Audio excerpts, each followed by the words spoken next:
We'll get started in about 3 minutes. We're going to give some more of our parents a chance to sign on.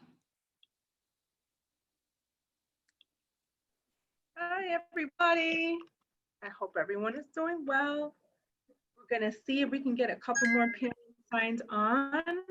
I see we have someone joining us. Thank you so much. And I'll be back in a second.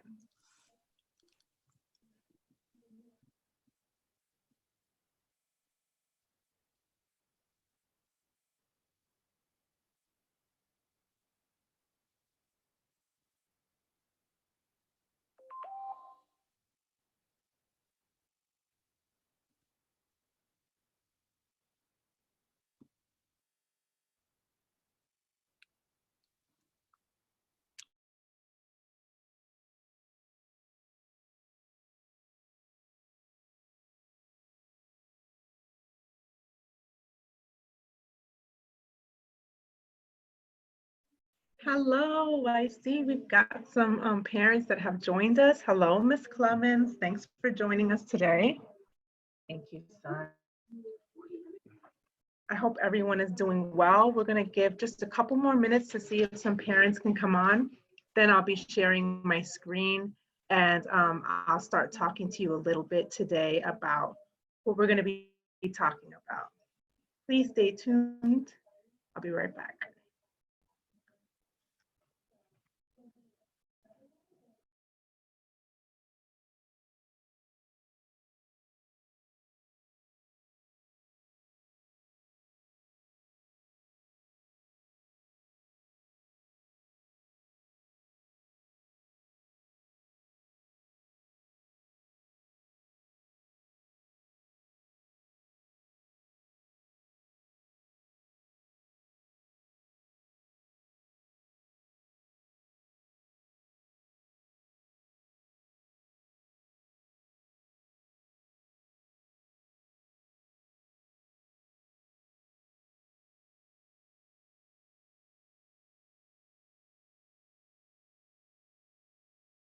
All right, I see some familiar faces coming on. Hello, Sheena, we miss you.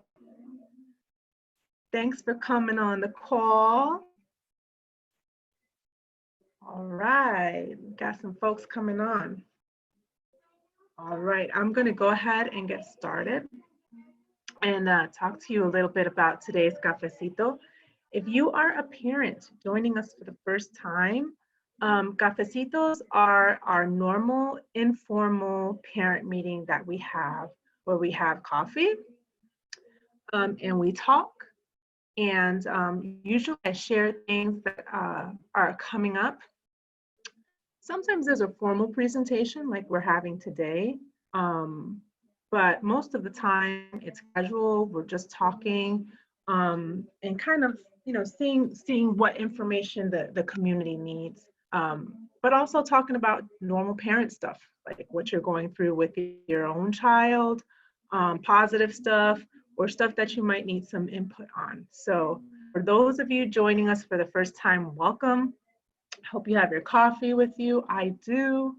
And we're going to get started. Thank you, Mr. Gobea. He knows what's up. He joins us, and I've got some lemonade too, because it's closer to afternoon time, and I've already done the Spanish version of this meeting this morning.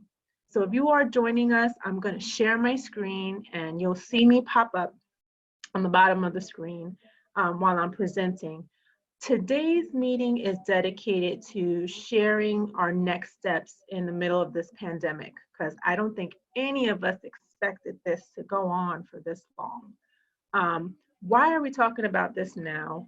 Because on September 12th, DeKalb's board met and shared the District of DeKalb's plan for reopening. And we're authorized by the District of DeKalb. We are a DeKalb charter school, so we have flexibility.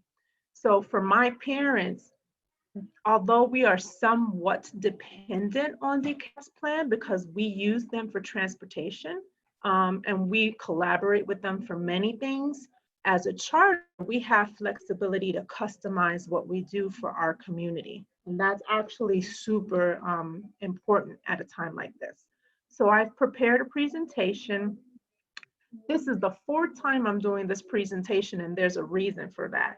I need for my people, and by my people, I mean my community, to have this plan down in terms of their understanding of what we're going to do as a community. Because I'm going to start sending out surveys soon to my parents and my students. And they will be short, they will be from PATH, so they would be in addition to the district surveys, which I know is a lot, but they're really important because when you start seeing the data go in a certain direction and DeKalb start preparing themselves to transition to the next phase, I need for my people to know what that means and to tell me honestly from their gut if they're ready for that. That's why it's so important for us to talk about this and know it like the back of our hand. So today's meeting is organized in 3 different sections. The first section is really dedicated to understanding DCAB's plan. Most of my parents, the majority of them have children that are in both DCAB schools and a charter school. So they have to plan for both. So that's the first thing. So the first thing we need to do is look at DCAB's plan, what they're looking at and what's driving their openings. Because as you can see, when they publicize their plan, there are no longer dates associated with that.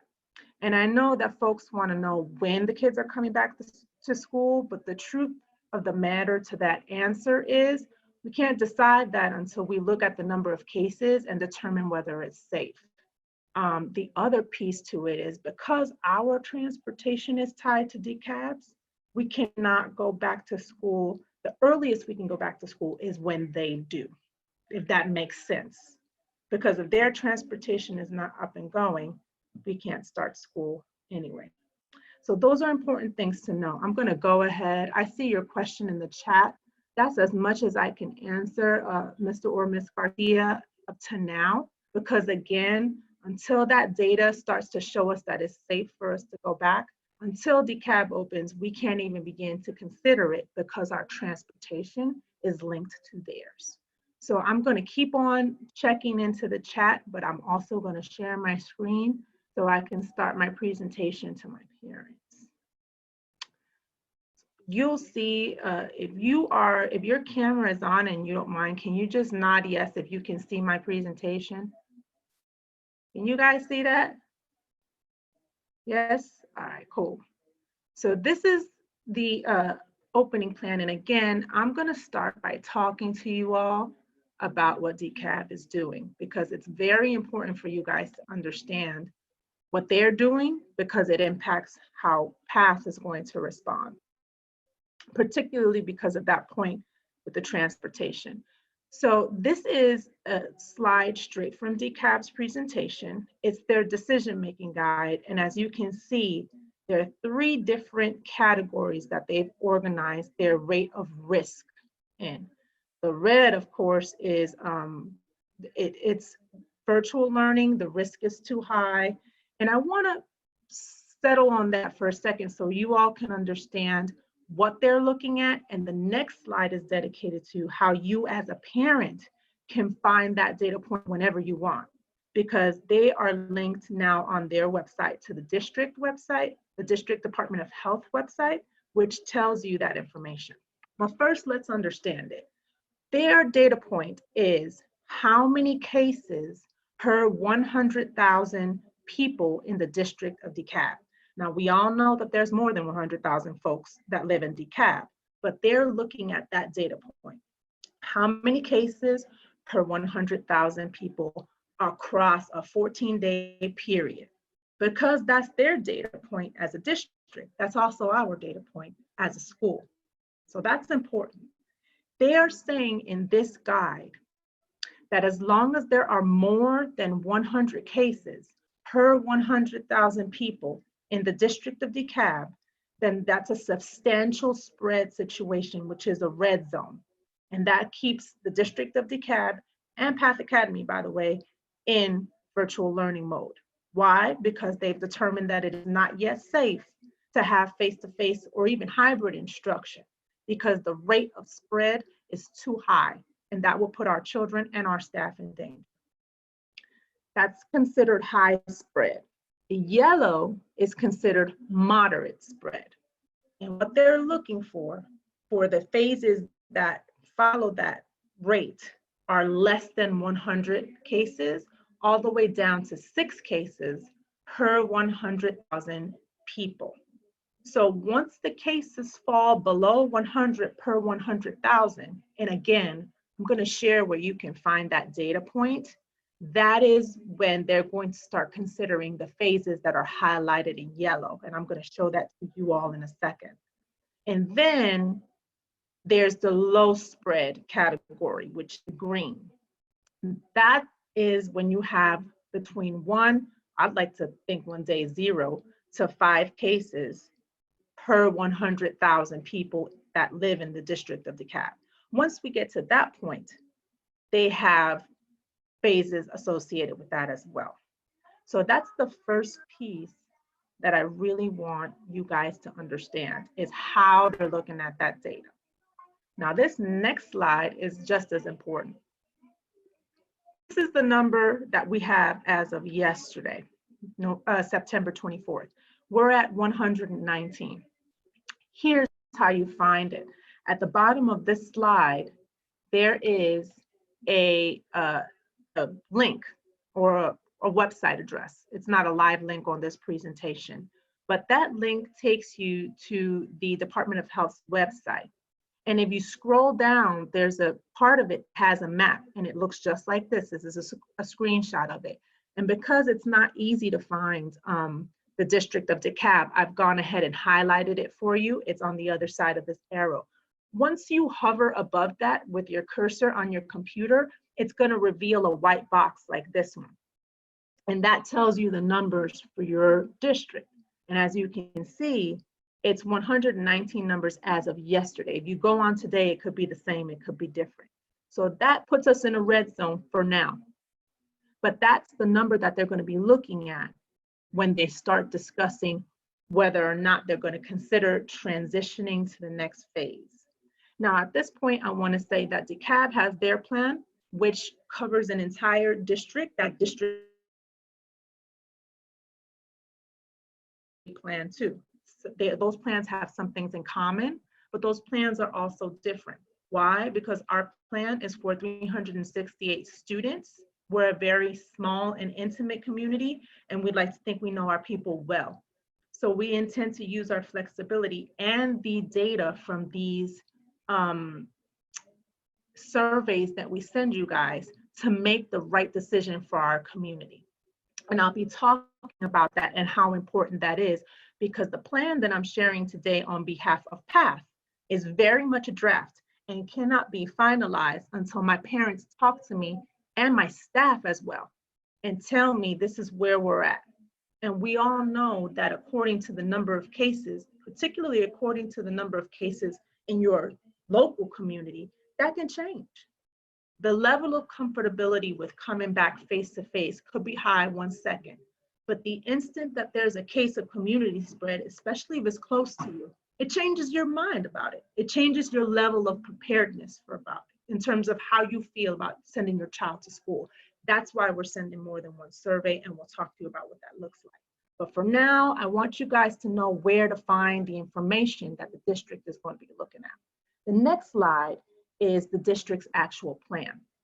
So as I said, the most recent number I have not looked today, but yesterday it was 119 cases per 100,000 people in the District of DeKalb, and that puts us at the rate of substantial spread. So right now we're in the red zone.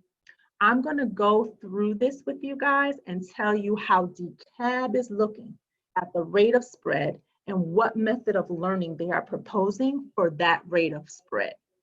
For example, right now we're at 119 cases. That is over 100 cases for 100,000 people or per 100,000 people. If you go down this first column here for phase 1, that means that so long as the number is in that place above 100, DeKalb is going to continue virtual learning 5 days a week. So that's DeKalb's plan. That is also PATH's current plan. We're in virtual learning as well. That's phase 1. What this slide is saying is as soon as the cases drop below 100 cases per 100,000 people in the District of DeKalb, they will start considering transitioning to these 3 phases highlighted in yellow. Now, let me stop and say that's a wide window. That's why I believe they have dedicated 3 different phases to that window of data, which is 6 cases to 99 cases per 100,000 people. This is where DCAB's plan and PATH's plan differ. Because DCAB, there's no better, there's no worse, there's no good, there's no bad. DCAB is simply planning for a large district with lots of families that have diverse needs. So they're going to do this slowly so that they can make sure that if there are any tweaks or adjustments that they need to make, they have the time to make them. So as you can see, within that 6 to 100 case period, they have 3 different phases. It looks like, according to this, they intend to start out with 5 days of virtual learning, but they will eventually announce 1 day of face-to-face instruction that they're going to be using as a trial run. And they've selected the following grades for this: 2nd, 6th, and 9th grade. Path Academy will not be doing this. Why? Because we are already prepared to open with a hybrid plan as a school. We're a tiny school, we were ready for it. Before the cases spiked during the summer, we were already ready for that. And I'll go into detail about what it looked like in our school. But for DCAB, it does make sense for them to plan a slow transition in this way. Again, if you're still in that window of 6 to 100 cases per 100,000 people and you go to phase 3, you will hear an announcement from DCAB saying, okay, we're going to go to phase 3, hybrid learning. And if you look on the bottom of that column, it says that's 1 day of face-to-face instruction per week, 3 days of virtual learning from home, and 1 day of virtual independent learning. I can't speak for DeKalb, but in our school, that day of independent student-led learning is tutorials on Friday. That's when your child has the opportunity to log into their Google Classroom, catch up to any missed assignments, also work on long-term projects, or have a one-to-one session with their teacher if they need some help. So that's their manifestation of that day. Our version of that day is tutorial on Fridays, what we experience now. Now, if those cases stay within that wide window of 6 to 100 cases per 100,000 people in DeKalb, and they decide to go to phase 4, they will go to 2 days of face-to-face instruction, as you can see at the bottom of that column, 2 days of virtual learning, and 1 day of independent learning for kids. Now, you will see both plans next to each other, but that phase is our phase of hybrid learning. So our phase 1 would be their phases 1 through 3. But when you hear an announcement that they're going to phase 4, that triggers our consideration for whether we are ready for phase 4. You'll see throughout this plan that there are similarities between the district's plan and ours, but we are not following those exactly because we're a unique school. And for me, it is especially important that I'm considering no one data point in terms of my parents' feedback. I need to look at a trend because, again, I can be asking my parents, are you ready for phase 4? Are we ready to go back hybrid 2 days a week? I need for you all to, 1, understand what that means, and 2, not feel judged, regardless of what your choice is. Everybody has a different circumstance. What I need is the truth, because we're trying to serve our families in the best way we can. So when we send those surveys, I need you to ask yourself, your family, and your child, are we ready for hybrid learning? If we are, we'll say yes. If we're not, we'll say no. But the honesty is the most important part. Once, going back to the slide, once we get to phase 5, that means that the county has looked at that same data point that I showed you guys in this slide right here and determined that the cases are now less than 5 per 100,000 people in the District of DeKalb. At that point, the district has determined that it is safe to go back to traditional learning. I won't say go back to the way it was before, because I'm sure they'll have some health and safety protocols in place. I can't speak for those because I'm not a representative of DCAB, but today I'm going to be sharing what we're doing at our school to safeguard our children. Should we get to a point where we as a community feel we're ready to go into that face-to-face traditional learning phase. So that's DCAB's plan for reopening, and that's their pandemic plan and their steps towards reopening and what guides it. Now I'm going to share our plan with you. Of course, it's a lot more simple, not because it's better or worse, but because we're a smaller school. Phase 1 for PATH is virtual learning. This is the phase that we are in now, and I'm going to be very frank with you because that is just my way. It's the most protective phase of all three. It's the one that keeps our students and teachers safe at home with a virtual schedule that allows for different methods of learning online. These major methods are synchronous learning, and what that means is that your child is on live. When they log onto the computer, there's a teacher waiting for them, and they're going to have class together. Also, asynchronous learning, which is when your child logs in and your teacher has left a set of assignments for them that they will grade and that they will be talking about, but the teacher's not there live. So it's teacher assigned, but it's student led, and the students are going at their own pace to do those assignments. And then there's tutorial, which is what we have today. In the regular PATH schedule, and this is more for our new parents than our returning ones, at the end of each day, one of our innovations is that we have a tutorial period. What is that period for? Is for your child to sit with a teacher and get help on their homework. Not all kids have a parent waiting for them at home. So at tutorial at PATH, you can go to your teacher and say, I'm having some trouble with math. Or can I go see my math teacher for a second to get some help with this? You can also work on long-term projects because we have the Chromebooks there ready for the kids. These are the same Chromebooks that your children have home with them now. We removed that from the virtual schedule Monday through Thursday and made it a day so that students had a day, wake up on Friday, and this is the routine at my house. And for those of you who don't know, I have 2 sons that go to PATH. They wake up in the morning, they have their breakfast, they open up their mail, they look at their calendar, make sure they don't have any appointments with any of their teachers, and then they look at their projects.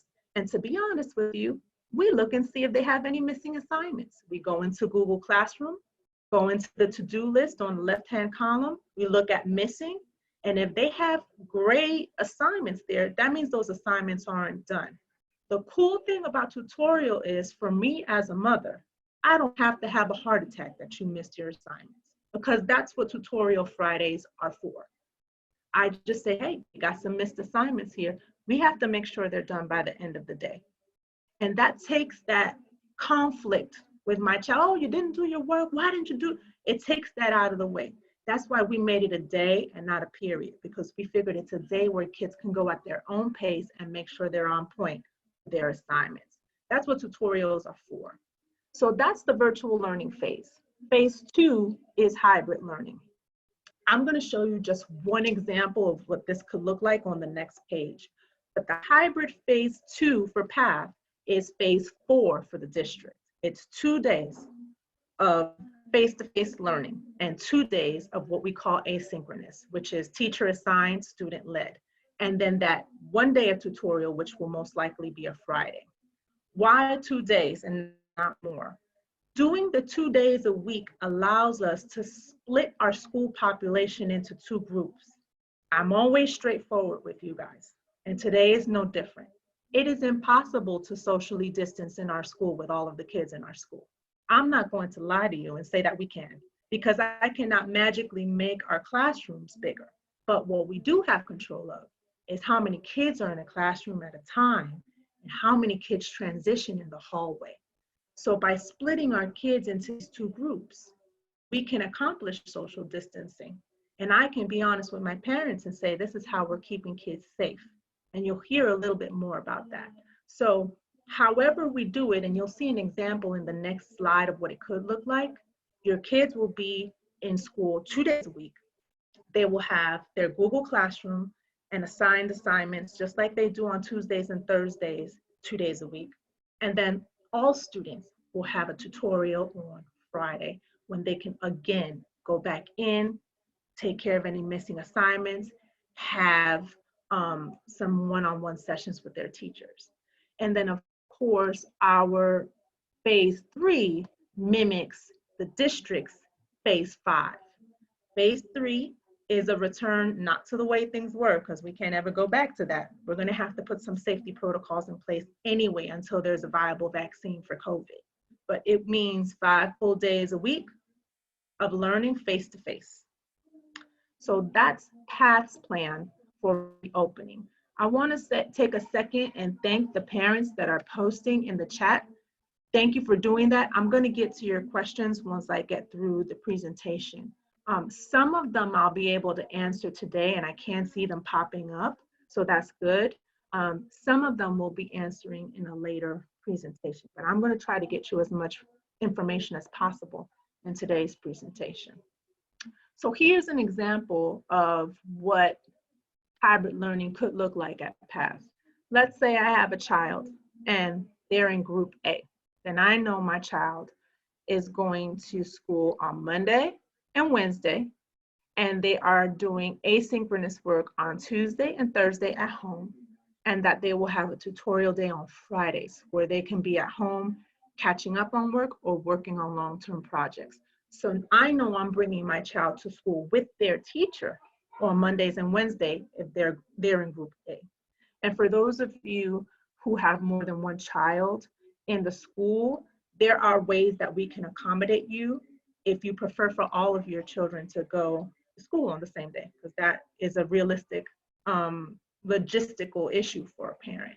And we want to be able to make sure that we're meeting those needs as well. So this is what it could look like if we went to hybrid. The difference between what we're doing now and hybrid is that your child will be in class with their teacher and able to work one-on-one with them. And we'll talk a little bit about what the logistics and the class sizes will look like if we do this in this way in a little bit.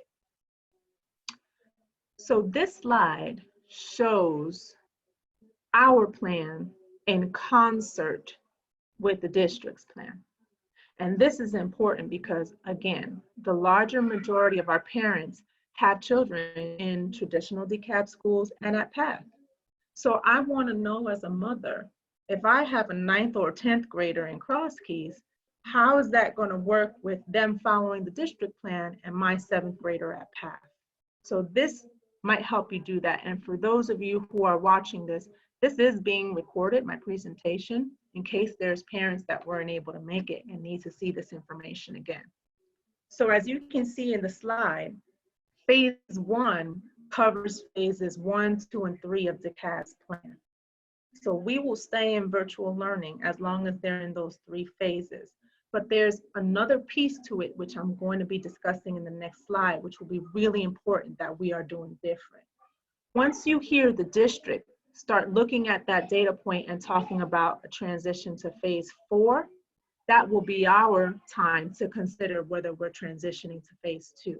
And again, once you hear them talking about transitioning to phase 5, that will be our time as a community to start determining whether we're ready for face-to-face full-time. So that's how the 2 plans compare. So I want to talk to you a little bit about what makes our plans the same and what makes them different. First of all, PATH is going to be using that same data point that I showed you early on in the presentation. Where we're looking at the map, we're going to be looking at those same numbers. Why? Because that's important for us to share that data point with the district. It will be a mess if we were using different points of data to determine a transition in phases. So we're going to use the same one that they're using. Places where we differ. It is very important to me that this plan is not finalized until my families talk to me and tell me what they are ready for. And as I said in the beginning, you all might feel different depending on the climate or what's going on with COVID now than you did 2 weeks ago. We all experienced this during the summer. We as a school were ready to open hybrid, and then all those cases shot up and changed everything. A lot of districts walked it back and said, hold on, we're going to do virtual learning. And that's okay. Because if making a change like that means our children are safe, then it's worth it. This is why when you get a survey from PATH, I need you to be honest about it and fill it out and not worry about judgment. They will be anonymous, but I need to know if your family is struggling right now and is trying to, it's deep down inside, you're like, this is a lot of pressure and I need face-to-face as soon as possible. I don't want you to feel judged because of that, because that is real, okay?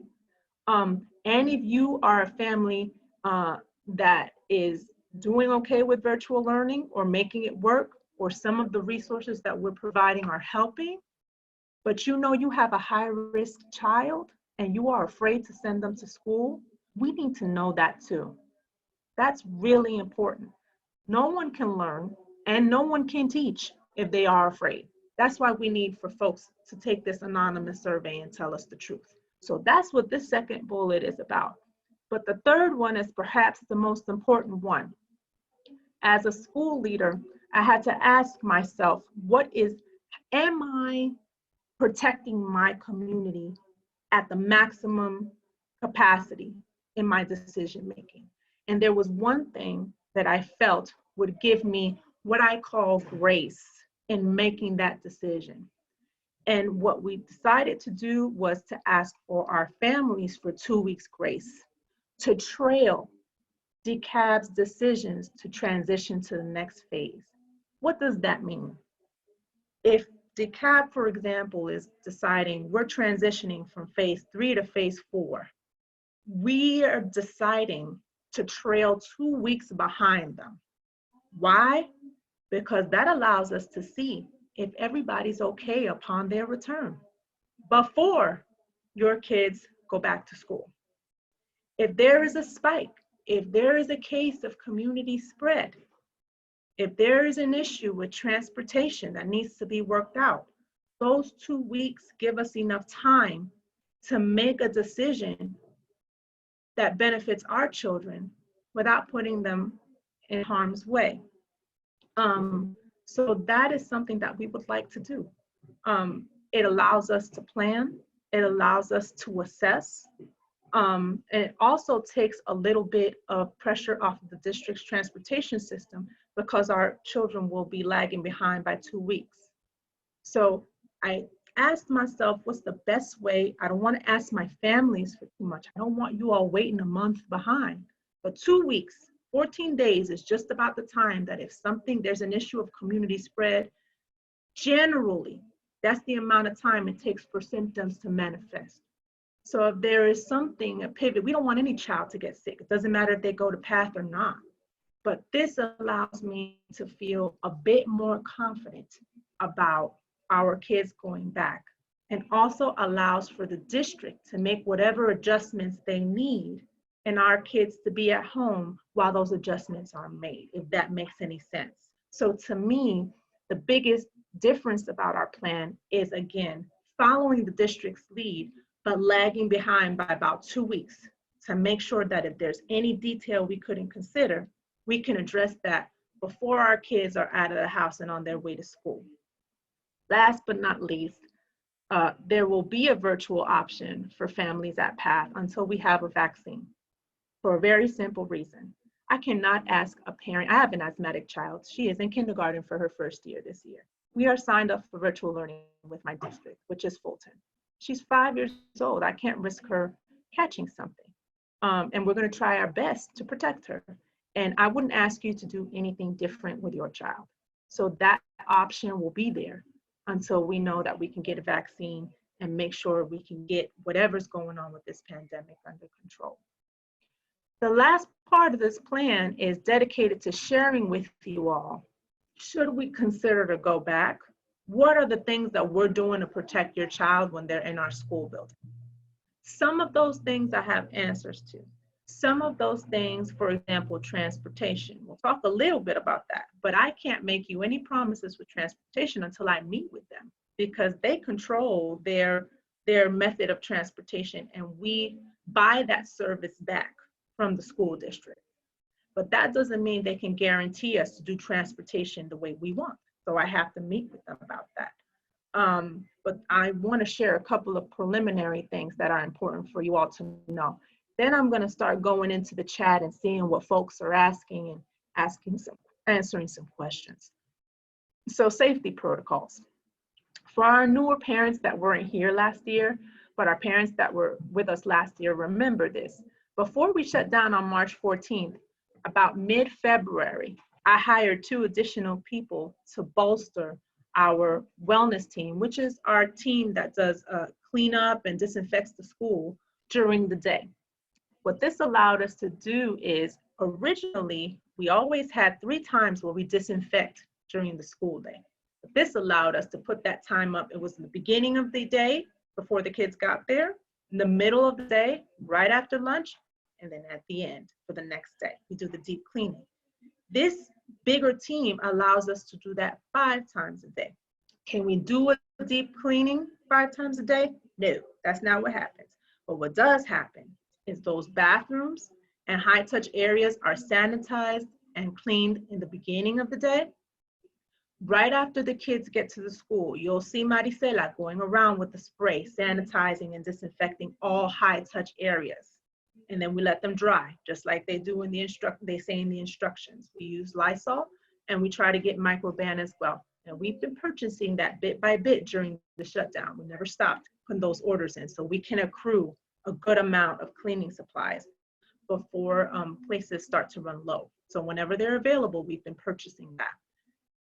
After the kids come in and go to class, we disinfect and do the spray down. Before lunch, we do the spray down. Between lunch sessions, we do the spray down. And after. Why? High traffic times at our school. Those are the times where the kids are moving the most. So we're keeping those best practices in place.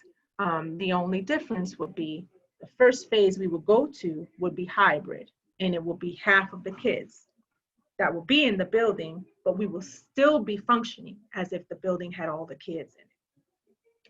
I want to talk to you a little bit about ventilation in our facility. And these aren't any changes that we made. It's just the nature of our building.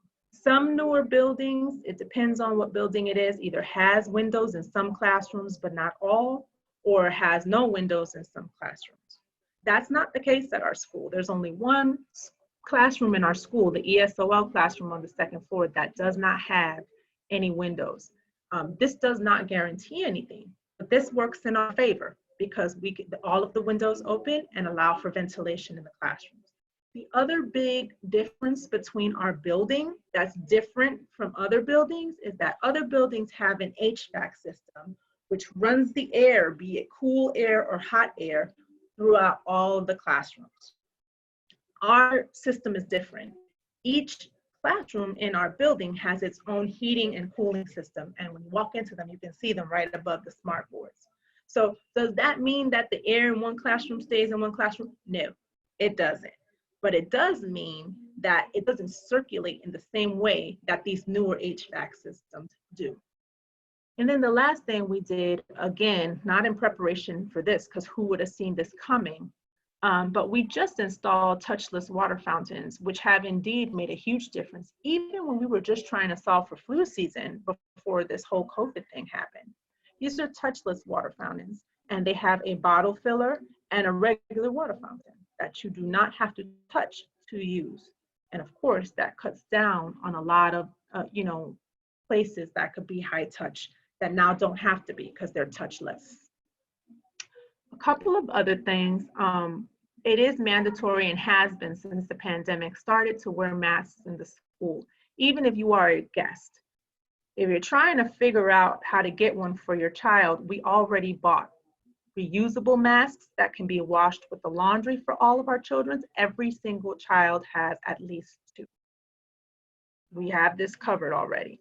We also have disposables in case your child loses them and we don't have any on hand, which will be rare because we want to have these whenever someone needs it, no questions asked. You can also, of course, if there's a specialized mask that you would like your child to wear, as long as it doesn't have anything inappropriate on it, because you've got all types of masks nowadays, it's no problem.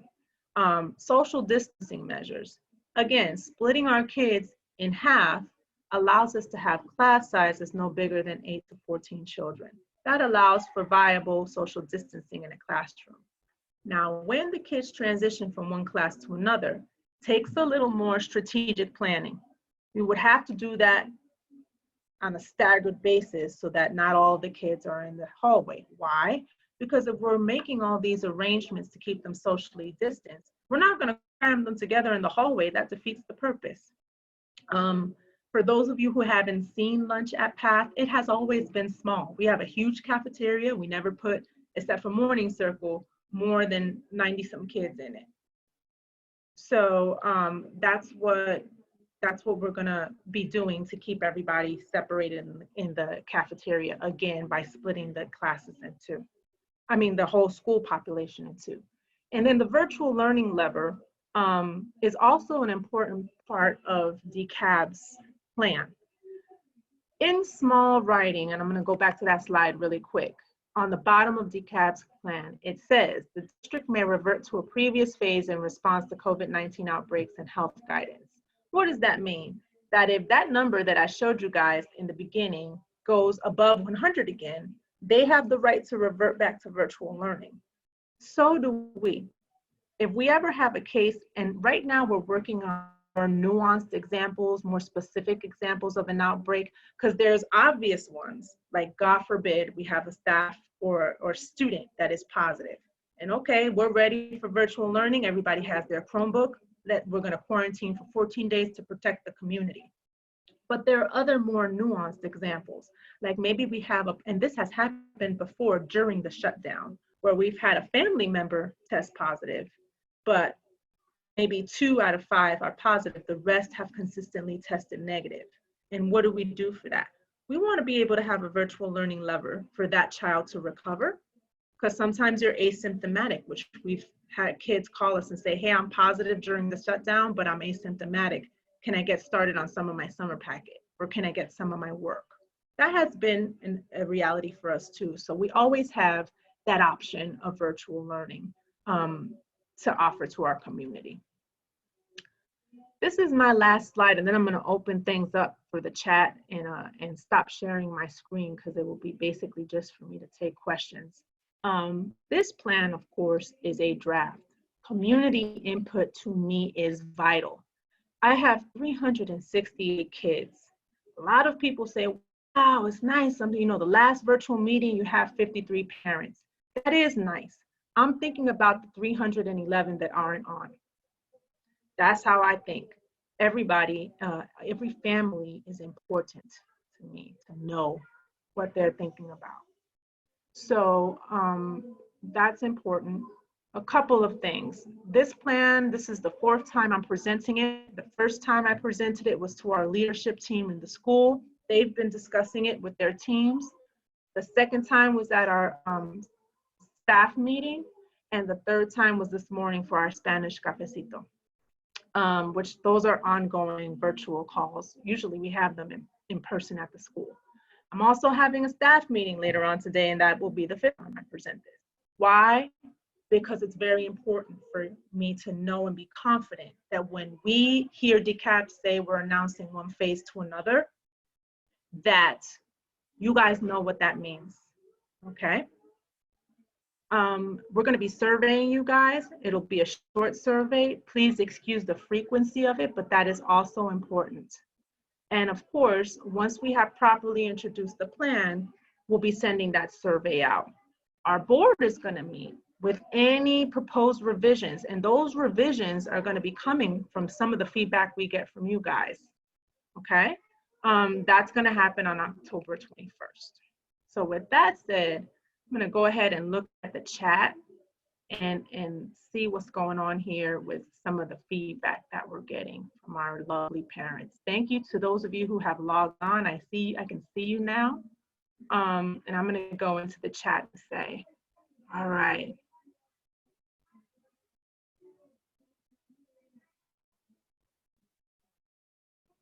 All right, I don't see very many questions in the chat that apply to our meeting. But if anybody wants to go ahead and unmute themselves and go ahead and talk, we can talk openly now, and I'll be happy to answer any questions that you have.